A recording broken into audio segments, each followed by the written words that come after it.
네, 안녕하세요. 세상에서 가장 작은 책방 홍대 카페 본질에 있는 원테이블 북스토어 입다 책방입니다.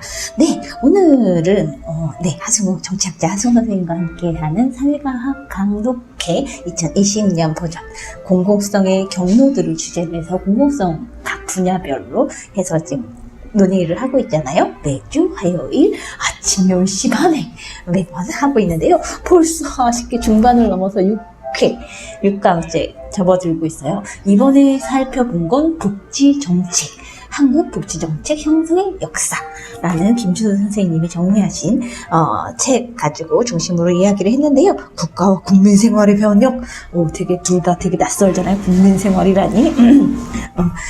이 책을 가지고 논의해봤고 하승우 선생님 어떻게 정리해 주시는지 한번 보시죠.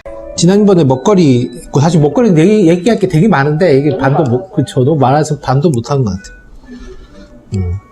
근데 어쨌든 이게 먹거리가 그냥 단순하게 식재료나 농산물 문제가 아니라 사실 거대한 산업이 된 거고, 어쨌든 이 생산부터 유통, 사실은 이제 먹거리는 가공하고, 어쨌든 이게 나중에 소비되는데 외식 산업까지 따지면 진짜 가장 이 사이클이 가장 체계적으로 산업화된 걸로 봐야 되고, 그 속에서 이거를 그냥 개인적인 문제가 아니라 어떻게 공공성을 강화할 것인가의 문제를 보는 거는 이거 좀 앞으로 되게 중요한 문제가 될, 기후위기 이런 거 고려하면 사실 되게 심각하고 중요한 문제가 되고, 특히 먹거리에서 양극화 이런 거 고려하면 이런 폭을 어떻게, 불평등 문제를 어떻게 바로잡을 거냐, 뭐 이런 게 되게 한국 사회에도 이제 중요한 문제가 될 거고, 그런 점에서 뭐 푸드 플랜 같은 계획들이 나오고, 지금 공공급식 어떻게 할 거냐 이런 이제 계획들이 나오긴 하는데, 그것도 그냥 단순하게 공공급식화되면 좋은 게 아니라 어떤 형태의 공공급식 구조를 만들 거냐 이런 게 계속 좀 고민되고 모색돼야 될 것 같다라는 이야기를 지난번에 좀 한 것 같고요. 그에 비해 저희가 식량주권 이런 얘기 잘 못한 것 같고요, 그렇죠? 동물권 얘기를 잘 못했고, 그렇죠. 사실 기후위기 고려하면 이게 어쨌든 축산업 문제도 되게 심각한 거고. 그러니까 말씀하셔서 이제 복지 서비스가 지자체가 내려왔으니까 이제 지자체도 그렇게 했죠. 어찌됐든 다 필요 없어. 그냥 시장 만나서 도지사 만나서 단판을 지어야 돼.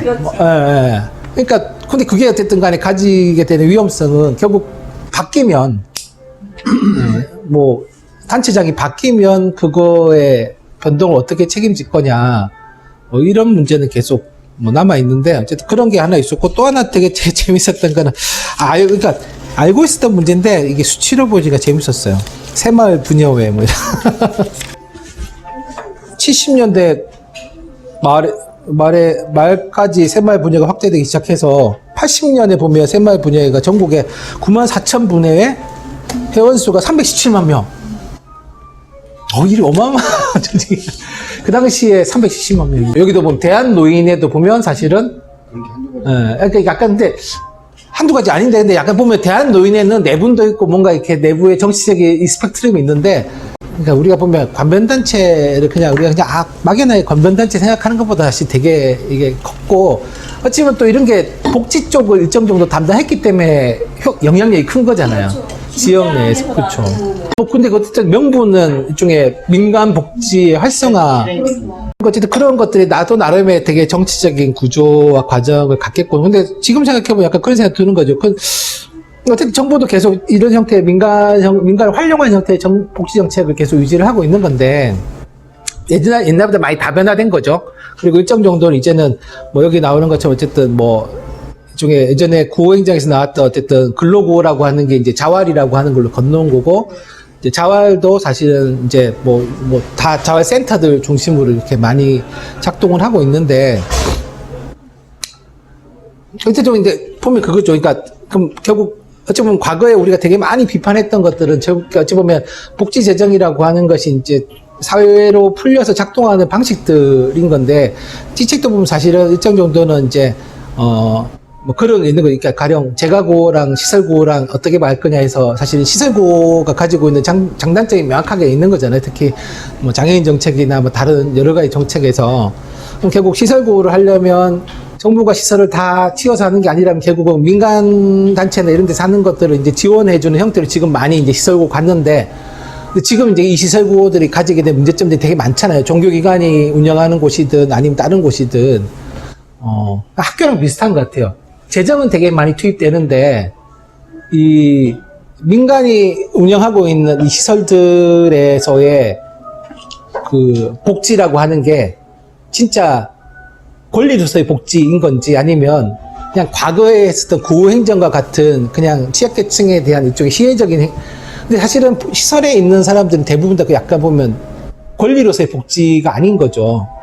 다 시설이 그냥 관리해주는 사람처럼 되어버린. 그럼 결국은 이게 근데 또 정부 입장에서는 지원해주는데 또 시설 운영에 대해서 가타부타 이렇게 잘 못하니까 그럼 여기는 약간 그냥 저희도 보면 어쨌든 복지 재정에 저희 군에도 뭐 복지의 상당 부분 시설로 들어갔는데 실제 시설이 잘 운영되는가 보면 그렇지도 않거든요. 계속 뭐 복지관이든 뭐 어디 다 문제가 생기고 뭐 하는데 어쨌든 그런 문제들에 대해서 뭐 어떻게 갈 거예요? 뭐 그런 거 정부가 그럼 아예 이거를 다 자기들이 해서 자기의 복지를 책임지겠다 갈 건지 그렇게 하기 또 너무 부담이 커지는 거고 지금처럼 그냥 일정 정도 재정만 보조해주고 알아서 잘 운영해라 라고 했을 때 여기가 말을 안 들으면 또 그걸 어떻게 할 거야? 약간 점점점 이렇게 돼 있는 뭐 이런 문제들을 어떻게 풀어갈 건지는 여전히 이제 남아있는 문제인 것 같아요.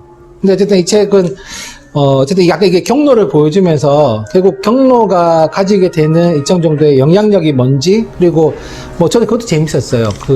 어쨌든 한국에서 복지가 등장할 수 있었던 거는 냉전이 이제 종식되면서 사실은 국방비로부터 이제 뭔가 좀 재원을 따로 돌릴 여력이 생겼다라는 거죠. 만약에 그렇게 따지면 어쨌든 국제 질서도 복지에 영향을 미치는. 그러니까 어쨌든 뭐 사실 실제로 보면 그런 것 같아요. 지금 재정 예산 2021년, 20년 예산도 봐도 어쨌든 국방비가 이 정도 퍼센트로 낮아지게 된 거는 사실은 뭐 냉전의 종식이 있는 거고 그것 때문에 어쨌든 교육재정이나 복지재정이 사실 되게 많이 증가한 건 사실인 거죠. 만약에 냉전이 유지되고 있으면 또 뭐 또 다를 수 있는 거고 최근에 국방비가 또 높아지는 거 보면 사실 전 또 뭐 일정 정도 어쨌든 신냉전 뭐 미국하고 중국이나 뭐 이런 쪽의 상황하고 연관이 돼 있는 거고 뭐 미국에서 방위비 분담 올려달라 그러면 사실은 뭐 재정이라고 하는 게 제한돼 있다고 보면 그럼 그 재정 어디서 줄일 거냐 뭐 이런 결국 재정은 한정된 내에서 뭔가를 운용하는 건데 그럼 어떻게 할 거냐 이런 문제가 계속 있는 것 같고요. 코로나 때문에 경기가 나빠지면 사실은 뭐 또 이 부담들을 어떤 방식으로 질 거냐 지금은 재난지원금 이런 형태로 주고는 있는데 뭐 물론 한국의 재정 건전성이 되게 좋다라고 하는 평가지만 어쨌든 이 사적인 부분에 되게 이 빈곤의 문제 이런 게 커졌을 때 그러면 복지의 사회복지 서비스 전달 체계는 어떤 방식으로 전환되어야 될 거냐 이것도 사실은 좀 고민되는 지점들이 또 앞으로 생길 것 같아요. 근데 어쨌든 뭐 그런 걸 고려했을 때 어쨌든 이 책은 노무현 정부 때까지만 어쨌든 서술돼 있지만 어쨌든 이 형성 과정을 보여주면서 되게 다양한 요인과 정부 내에서의 작동 방식과 정책이 궁극적으로 지향하고 있는 지향점이 목표가 근본적으로 전환되지 않으면 사실은 다양한 제도적인 보장책들은 결합될 수 있겠지만 어떤 면에서 보조장치 그러니까 뭐 여기 나오는 뭐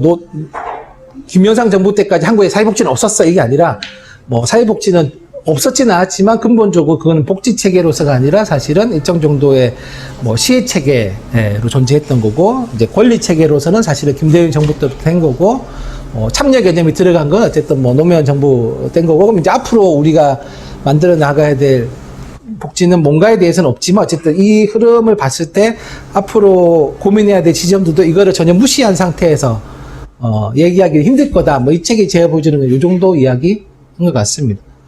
그래서 약간 고민 지점들은 뭐 앞으로의 복지 체계에서의 공공성 문제도 있을 거고요. 여전히 어찌 보면 이제 좀 저는 고민될 지점들은 딱딱 있는 거죠. 어쨌든 보면 그 근로능력이라고 하는 걸로 뭘로 봐야 될 거냐. 그러니까 복지에서의 복지 권리를 누릴 수 있는 주체. 뭐 모든 국민이 권리를 누리는 게 복지 국가인데 어쨌든 복지의 차등은 결국은 근로능력. 왜냐면 이게 어쨌든 재정하고도 연관이 돼 있기 때문에 그러면 이게 약간 딜레마잖아요. 뭐 사실 뭐 증세 논의도 마찬가지고 뭐 어쨌든 다 이게 딜레마인데 복지의 확대와 뭐 결국 그러려면 세수가 늘어나야 되고 증세를 해야 되고 증세가 의미 있으려면 결국은 경제적으로 계속 뒷받침돼야 되는 경제활동이 다양해지고 넓어져야 되는 거죠. 이 문제를 어떻게 풀 거냐 하나 있고, 또 하나는 어쨌든 이 한국 복지 체계에 탑재되어 있는 약간 복지의 사사화.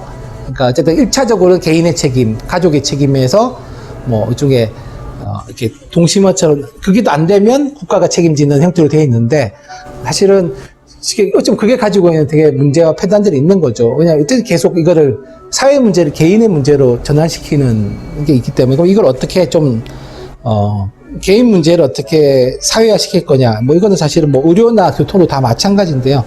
그 문제가 하나 있고, 세 번째는 어쨌든 이 정부의 그러니까 정부 정책의 경로 이전성.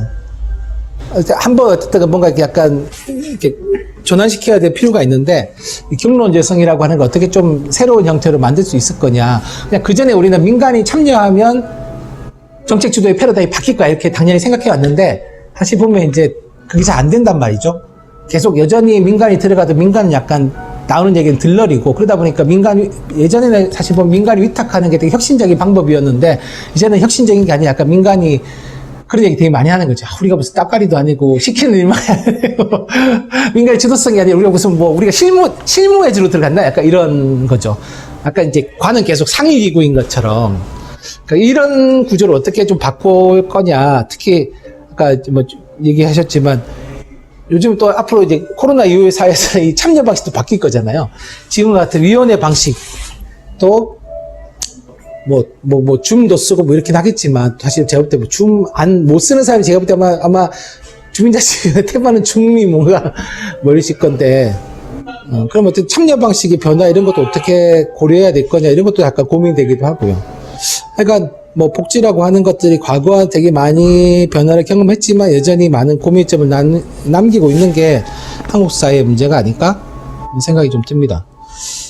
그래서 뭐 책을 좀 읽으시면서 드셨던 고민이나 아니면 좀 책에서 인상적이었던 대목이나 이런 걸 조금 말씀해 주시면서 얘기를 해주시면 어떨까 싶습니다. 위탁이라고 하는 제도나 절차의 문제는 아닌 것 같고요. 그렇지만 거기 약간 정치의 과정이고 장인데, 그러니까 과거에 위탁이 되게 좋은 사례를 받았던 거는 민간의 힘이 세게, 그러니까 이 부분은 자기들이 훨씬 잘 알고, 우리가 훨씬 더 전문성이 높고, 어쨌든 그리고 재원도 사실은 전적으로 관에 의존하지 않았고, 그럼 너희 하기 싫으면 우리 원래 해야 하는데 뭐 하지 마. 우리가 이렇게 하니까 이제 관은 사실은 일종의 서브로 붙는 위치였기 때문에, 그러니까 여기가 할 수 결정하고 판단하는 게 되게 중요했던 거고, 그러니까 이제 사실은 여기서 어떻게 결정이 나는지가 되게 의미가 있었던 거죠. 근데 지금은 사실은 그게 아니라 지침은 다 관에서 나오는 거고, 재정적인 부분에서 이쪽에 되게 하고, 사실 일정 정도는 정보나 이런 것들도 이쪽에서 훨씬 많이 가지고 있으니까 저는 힘의 균형치가 이렇게 간 거죠. 근데 저는 약간 이걸 바로잡아 줄 수 있는 방편이 아까 혜미쌤이 말씀하셨던 게 이제 결국은 이거는 뭐 그냥 개인적인 능력치에 의존하면 저는 바뀌기 되게 힘들고요. 그럼 결국 이거는 다시 집단적인 약간 뭔가 힘을 만들어서 바꿔야 되는데, 그럼 이 집단을 어떻게 형성할 거냐.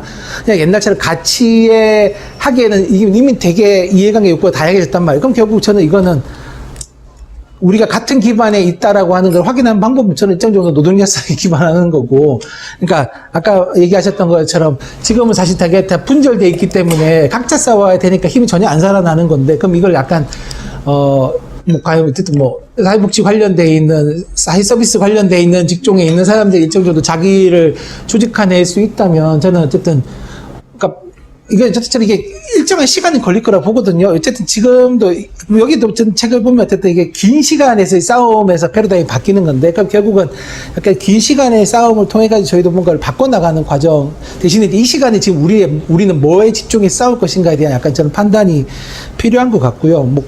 그래서 사실 민간위탁 문제는 이건 어떤 특정한 매뉴얼로 풀 수 있는 문제가 아니라, 사실은 이게 그런 거지 않습니까? 이게 진짜 건건이 볼 수밖에 없는 거는 결국은 각 주체들이 가지고 있는 판단과 위치가 너무 다른 거고, 사실 지금의 저는 아까 중기쌤 말했지만 그러니까 이게 이 중간지원 조직이라고 하는 곳이 원래적으로는 중간지원 조직의 역할을 축소시켜 나가는 과정으로 로드맵을 짜야 되는데, 지금은 중간지원 조직들이 다시 다 자기 강화의 로드맵들을 가지고 있는 게 문제잖아요. 저는 그나마 긍정적인 거는 그 속에서 노조가 만들어지는 거라고 보는데요. 근데 이게 또 사실은 문제는 여기도 노조가 지금 지속이 안 되잖아요. 계속 판판이 약간 깨지고 있는 거고. 그러니까 근데 저건 이게 또 과정인 것 같아요. 그러면서 어쨌든 뭔가 좀 지켜나가면서 이렇게 좀 변화해, 어쨌든 중간 지원 조직의 이 축소를 염두에 둔 로드맵은 결국은 이 민간하층의 권한이 강화되는 쪽으로 가야 될 텐데, 이제 아까 저는 이 전환기는 사람이 없다라는 거죠. 지금 일정 정도는 너무 중간 지원 조직의 쏠림 현상이 되게 심해졌고, 특히 약간 연차 있는 활동가들이 약간 탈출구처럼 돼버리면서, 근데 이게 그냥 연차가 있어서 이 사람들 능력이 좋다가 아니라 이게 네트워크인데, 네트워크가 다 이쪽으로 쏠려 가 있는 거는 문제인 것 같아요. 다시 근데 이 사람들 다시 다 쫓아서 지역으로 돌려보낼 수도 없는 거고, 왜냐면 그렇게 가면 이 사람들은 다시 지역에서는 되게 이제 막 이상한 위치성을 발휘할 텐데, 그래서 좀 약간 이 전환과 이 혼란의 길을 어떻게 수습해야 될 거냐에 대한 고민은 조금 필요한 건데, 근데 어쨌든 저는 이 고민의 키도 글쎄 이걸 민간이 알아서 이렇게 하라는 게 지금 그런 상황은 아닌 것 같아요. 사실 민간은 넘어간 예산이 꽤 많은데, 특히 농촌 군단이나 이런 데 보면 진짜 거의 한 40%까지도 가거든요. 자본 이전이나 뭐 행사 보조나 뭐 이렇게 운영 보조나 뭐 이렇게 되게 많은데, 근데 문제는 그런 것도 어찌 보면 이제 공적으로 필요해서 하는 건데, 사실 이런 게 왜 공적인가에 대한 별로 검증 절차나 이런 건 별로 없는 거죠. 보조금 심의위원회는 있겠지만 사실 거의 그런 것도 그냥 지나가는 게 되게 많고, 사실 또 덩어리 돈들은 그런 데를 안 거쳐서 집행되는 게 되게 많고요. 근데 뭐 그때 그런 거 봤을 때 진짜 이렇게 어디까지를 공적인 보조나 지원이 필요한 영역을 볼 거냐 되게 문제고, 또 하나는 어쨌든 저는 이거는 좀 오늘 저희가 얘기 좀 해보면 좋을 것 같은데, 그러니까 어쨌든 이게 복지 예산고 되게 어쨌든 이 가족과 이 의존성 문제, 특히 근데 이거 어쨌든 보면 이게 뭐 요즘처럼 1인 가구 되게 많고 사실상은 완전히 분리되어 있는데, 여기에 계속 복지라고 하는 그것들을 계속 이제 이쪽에 민간에 의존하게 만드는 물론 방향은 뭐 폐지 방향은 부양 의무제나 이런 쪽으로 폐지한다고 하지만, 어쨌든 여전히 이 복지를 우리가 어떻게 사유하고 있는 거냐, 그러니까 이게 진짜 권리로 사유하고 있는 건지, 아니면 뭔가 일이 생겼을 때 이걸 사후적으로 이렇게 대응하는 걸로 생각하는 건지. 사실 뭐 그런 거에 있어서는 약간 최근에 얘기되고 있는 기본소득에 대한 사람들의 판단도 되게 다른 것 같고, 그러니까 뭐 지금 나온 재난 지원금 이런 거에 대해서도 사실은, 그러니까 우리는 이런 것들이 되면서 일정 정도는 뭐 기본소득이나 복지 패러다임의 변화 이렇게 건너가기 원하지만, 사실은 실제 사람들이 그런 방향으로 느끼고 있을까? 왜냐하면 이건 일단 지금부터 너무 한국은 급하잖아요. 그러니까 이게 복지 패러다임 넘어오는데 50년 걸렸는데, 지금 우리는 이제 지금 불과 20년 만에 또 30년 만에 또, 20년 만이죠. 20년 만에 또 새로운 패러다임 건너뛰기를 해야 되는, 근데 아직 여기도 제대로 적응이 안 돼 있는데, 또 뭔가의 다른 형태의 복지로 가야 되는 걸 하고 있으니까, 사실은 이 속도감을 누가 따라갈 수 있을까도 잘 모르겠고, 그리고 어쨌든 이미 뭐 세대 구성이나 사회는 되게 많이 바뀌었는데, 또 어쨌든 우리는 되게 뭐 한국만 안 그렇지만 초고령화 사회 가고, 어쨌든 이쪽은 확 줄어들고 있고, 어쨌든 노동 가능, 경제 활동 가능 인구는 확 줄어들고, 어쨌든 부담 인구는 늘어나고, 이런 상황 속에서 사실은 이제 국가는 어디까지 책임을 져야 될 거냐, 이 판단을 또 해야 되는 거잖아요. 그러니까 여전히 가족들한테 넘기는 방식으로, 민간에 넘기는 방식으로 갈 건지, 아니면 국가가 적극적으로 책임져야 할 방식으로 갈 건데, 그러면 그 책임질 비용은 재정은 어떻게 감당할까? 많이 복합적인 문제들. 그런 거 어떻게 봐야 될까요, 우리가? 약간 고민하면, 그러니까 지금 그런 정치 싸움을 하면 사실 이제 논리 싸움이 필요한 건데, 가령 저는 노인 빈곤 문제도, 그러니까 이게 결국 그러니까 그런 거죠. 경제 활동 가능한 인구들한테 지원을 해야지 이게 결국은 재정적으로 기여가 되기 때문에 재정 순환이 가능하다는 건데, 사실 그것도 약간 고민해봐야 될 게, 한국과 같은 세수 구조에서 그게 정확하게 맞는 표현인지 잘 모르겠다, 약간 이런 생각이 들기도 해요. 그리고 사실 이제 바뀌잖아요. 아까 얘기하신 것처럼 이제는 이 일자리 구조도 바뀌는데, 그럼 이거는 결국 일을 못하는 거는 노인만이 아니라 다, 저는 뭐 한국은 시스템 변화가 굉장히 잘 설득되는 나라인 것 같아요. 사람들이 시키면 되게 잘해요.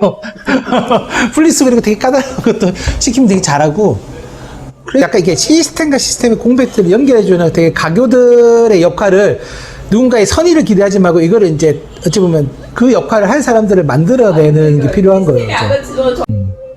그래서 뭐 그게 저는 좀 그거를 좀 깨는 게 필요한 거고, 그러니까 복지를 계속 경제 발전의 보조 수단으로 생각할 거냐, 아니면 이거 자체를 진짜 이게 오히려 경제 발전보다 더 높은 중요한 우선순위를 가야 될 거냐를 보는 거고, 사실 뭐 또 그렇게 따지면 이게 경제 성장이 불가능한 시대에 이미 왔는데, 그러면 여전히 우리는 경제 성장할 거다라는 목표치를 버리지 않고 있는 것으로부터 비롯되는 그거.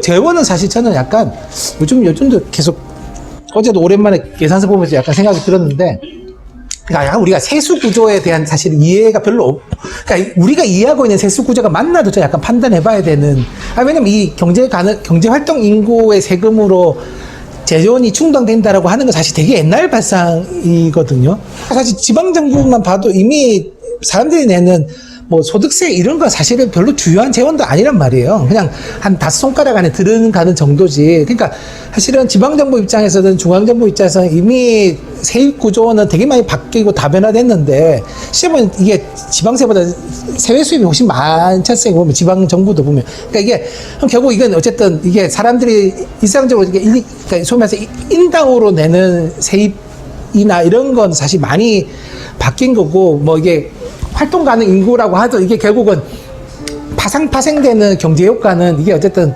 모른다라는 거죠. 그럼 결국 이거는 지방정부 입장에서 세입구조가 어떻게 변화했고 중앙정부의 세입구조가 어떻게 바뀌었는지 봐야지 진짜 이게 재정이 버틸 수 있냐 없냐를 사실은 판단할 수 있는데, 지금 우리는 다 되게 옛날 세입에 대한 인식을 가지고 자꾸 보수적으로 잡고 있는 형태인 거죠. 물론 뭐 지방정부는 워낙 자체 세입이 낮다 보니까 뭐 그렇다고 얘기하지만, 제가 볼 때는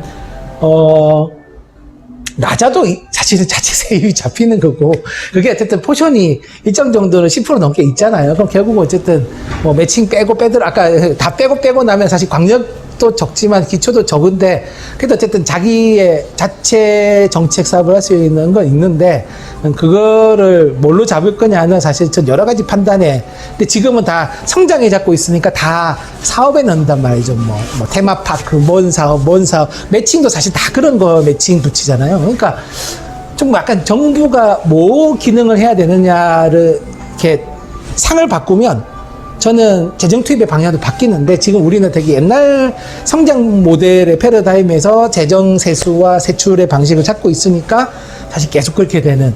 그러니까 약간 복지는 지방 예산 비중이 제일 높은 항목이긴 하지만, 이건 사실 다 이렇게 그냥 기존에 있는 틀 따라서 흐르는 돈이지, 이게 뭐 새롭게 아까 말씀하신 것처럼 뭔가 변동을 잡아가지고 자체적으로 뭔가 정책화시킬 수 있는 부분은 아닌 거죠. 그러니까 복지는 그냥 관행화되는 예산인 거지, 여기서 새로 정책화, 왜냐면 이미 포션이 높으니까, 이미 한 뭐 서울은 40% 50% 되니까, 야 복지 예산 이미 많은데 뭘 또 복지 사업을 새로 구상해, 약간 이런 거죠.